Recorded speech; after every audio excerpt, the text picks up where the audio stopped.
They have been found in couches, vehicles, anywhere there are humans to feed on. You can find bed bugs. Don't let the bed bugs bite. How one woman is fighting the nasty critters one cluster at a time, and the big payoff she's now getting. And the Running Rebels running straight into the big dance, who they play in the first round, and highlights from Selection Sunday. Plus, stopping criminals in the act, the quick thinking action of an off-duty officer, and the immense gratitude his neighbors now have. Now, Nevada's first choice for news. This is Channel 8 News Now, Weekend Edition. Good evening. Thanks for joining us tonight. A Metro police officer is being called a hero to his own neighbors after taking action. And now 2 armed robbers face charges after one broke into that officer's house. First told you about this as breaking news during our 6:30 newscast. Reporter Amanda Hernandez is live tonight. And Amanda, why is this officer being called a hero? Well, Chris, it really is a complicated tale. It starts a few streets over. That's where 2 robbers actually broke into a home, held somebody inside there at gunpoint. But this whole story ends right here on this street. That's where that off-duty Metro officer stopped one of the robbers by shooting him. Police rushed to this neighborhood after a call came in saying someone in this home was being robbed. At the time of the robbery, this homeowner was on the phone with a friend. So the friend then called 911. Henderson police arrived just as the 2 robbers were trying to run away. The 2 suspects fled out of a back window. We were able to capture one suspect on Stephanie about 20 minutes later. The other suspect had broken into a home and was hiding. This time the robber picked a home belonging to a Metro officer, and after finding the man in his home, the officer shot him in the leg. Neighbors were shocked by what happened. Can you imagine? The policeman said he was in the closet. And he was armed? And he was armed, that's what they said. In this close-knit neighborhood, information traveled. They didn't even know the man was an officer. He must have been playing clothes because obviously he didn't make a presence here in a squad car or anything. However, many were thankful it was an officer and not just another victim facing the robber. I'm glad it was an officer that was there to handle it, but I mean, as far as I don't have a gun in my house, so we wouldn't, you know, wouldn't be the same situation in my home. Once the men were both arrested, relief led to some laughter about the robber's choice in homes to break into. You know, it's kind of ironic, isn't it? He couldn't have picked the worst house on the block, right? Anywhere else he would have been probably a lot safer. Well, good for him. I'm glad he was stupid enough. You know, we need to get as many of those people off the street as we can.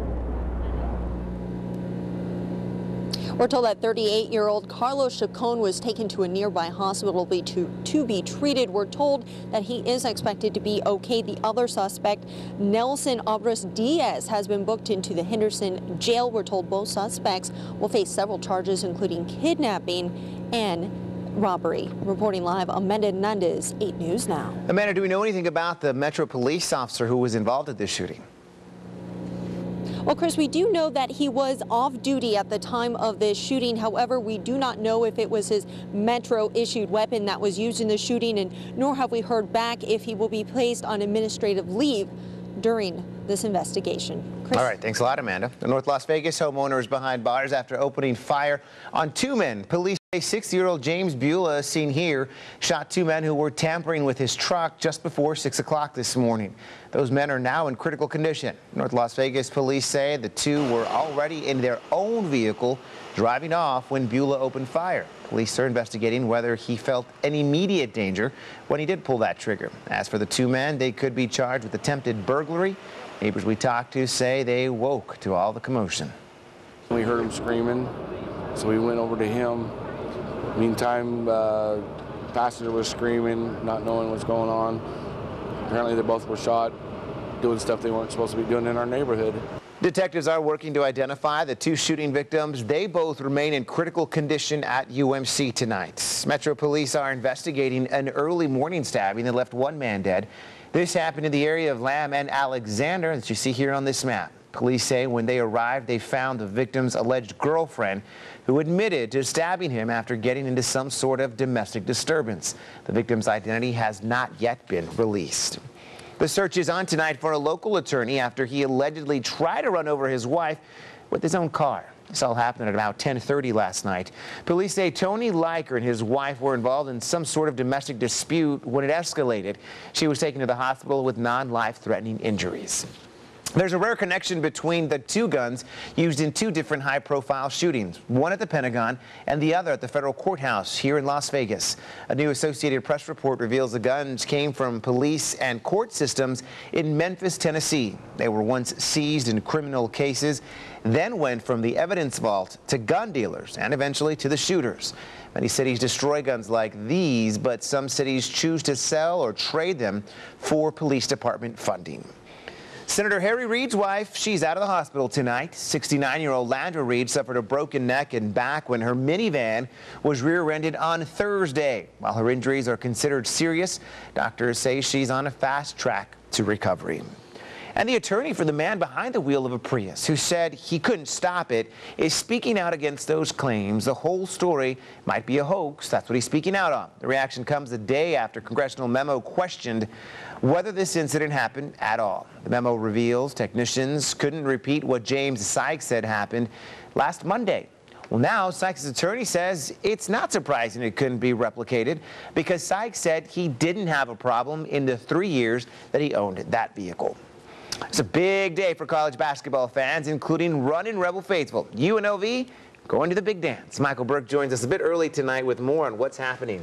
Well, they did it the hard way, an at-large invitation, and that's always a little risky, but worked out. The Runnin' Rebels didn't have to wait very long to see their name pop up on the screen during the selection show.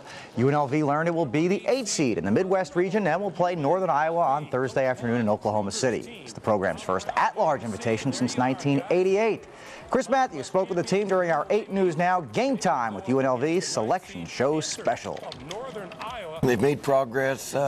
They've played their best basketball here at the end of the year. A little bit disappointed with the championship game result against San Diego State, but still feel very good about seeing their name on the board today. So exciting. Can't wait to get back to the tournament and just fill out the whole environment. And we're just excited as a group, to be back.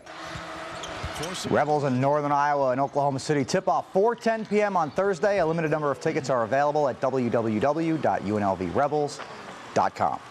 And we'll have much more on the tournament, the history made by the Mountain West Conference, and we'll hear from Northern Iowa's head coach coming up later in sports. And we also have a surprising early line on Thursday's game, so join us for that later in sports. 4 o'clock-ish, right, Thursday? 4:10 p.m. All right, thanks a lot, Mark. You bet. March Madness is almost like a holiday for adults, but the next big holiday for kids, it's Easter. The efforts one organization is putting forth to make sure thousands of Valley kids have a happy one, and how you can help.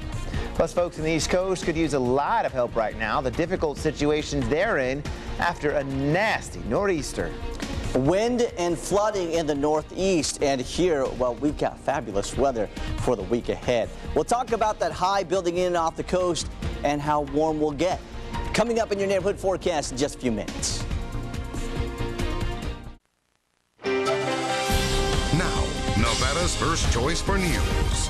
This is Channel 8 News Now, Weekend Edition. St. Patrick's Day a few days away, but that didn't stop people from turning out to the 44th annual Sons of Aaron Festival this weekend. Started on Thursday in Henderson, wrapped up. When it's all said and done, officials expect some 50,000 people would have come out to enjoy all of these festivities. They also say the festival brought in tens of thousands of much-needed money for our local economy. One local charity has Easter on its mind and hopes to make sure local kids have an Easter basket this year. It's the E-Bunny program. Last year, some 3,000 kids got some baskets, but organizers say more donations are needed for more kids. In fact, they need nearly 3,000 more baskets. All they have to do is pick up a basket they think a child would love, take it to one of our 4 drop-off locations, and we'll do the rest. We'll make sure it gets into the hands of a child who will be so thrilled and so happy that someone out there thought of them. The collection deadline is Friday, March 26th. If you would like to donate a basket or baskets to this program, there are 4 drop-off locations throughout the valley. For a complete list of locations, you can go to our website, 8newsnow.com. The keyword there, eBunny. To most people, sleep tight, don't let the bed bugs bite. It's just an old saying, but not anymore. It is creepy to anybody. Blood-sucking vampires. The creepy crawlies are back in homes, mattresses, couches, and hotel rooms. The talent man's best friend has to catch these bugs in action. And a warning for folks headed south of the border. A deadly attack on Americans and what it means for your travel plans. Plus, more on the Runnin' Rebels going to the big dance. Michael Burke with details on Thursday's opening round NCAA tournament. A bit later on in sports. Now, Nevada's first choice for news. This is Channel 8 News Now, Weekend Edition. Well, let's see. There's bomb-sniffing dogs, drug-sniffing dogs, but have you ever heard of bed-bug-sniffing dogs? One dog in the Northwest has this talent to sniff out those annoying pests, earning her owner plenty of money. And as Tricia Manning-Smith reports, ensuring the bed bugs don't bite. Good girl. Let's go. Human blood trapped inside the bodies of bed bugs. Molly is a bed bug detecting canine. Come, Molly. Molly, seek. Molly, seek. Seek. Molly's noseworthy talent earns her trainer, Coleman, $200 an hour in the pest detection business. Their clients often wear the wounds of these indiscriminate parasites. I've been to very low-income housing all the way up to a Street of Dreams home in Woodinville, to a $3 million home on Magnolia Bluff. Bedbugs will often hide right along the edge of the mattress or even burrow way down deep inside. Then they'll sneak out at night to feast on an unsuspecting sleeper. It is creepy to anybody. Blood-sucking vampires. Find the bed bugs. And to help Molly train to keep her skills up to snuff, oh, there, I got a big bite.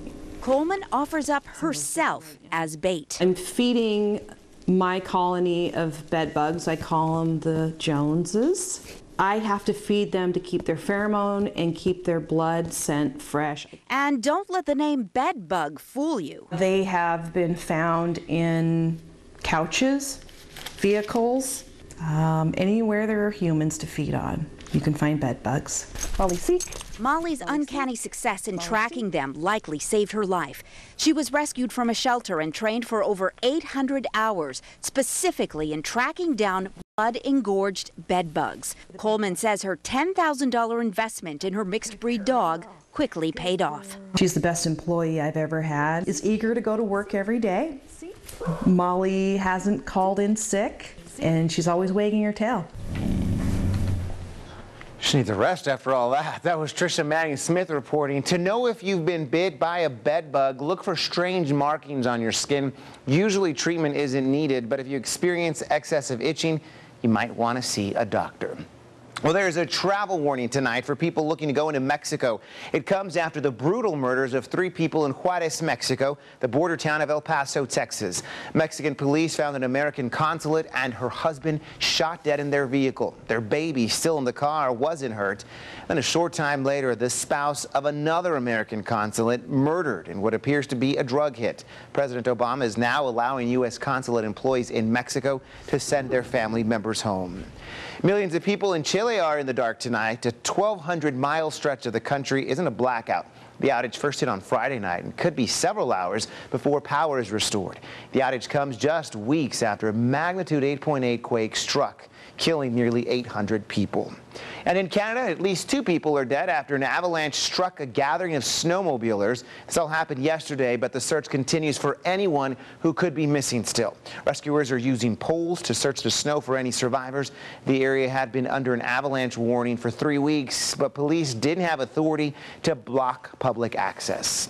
And the Northeast is battered by winds and torrential rain there. More than 500,000 people in the tri-state area spent the day without power because of the storms and winds gusting up to 70 miles per hour. The winds toppled poles, uprooted trees. Thousands of people are now living in shelters because their homes completely damaged.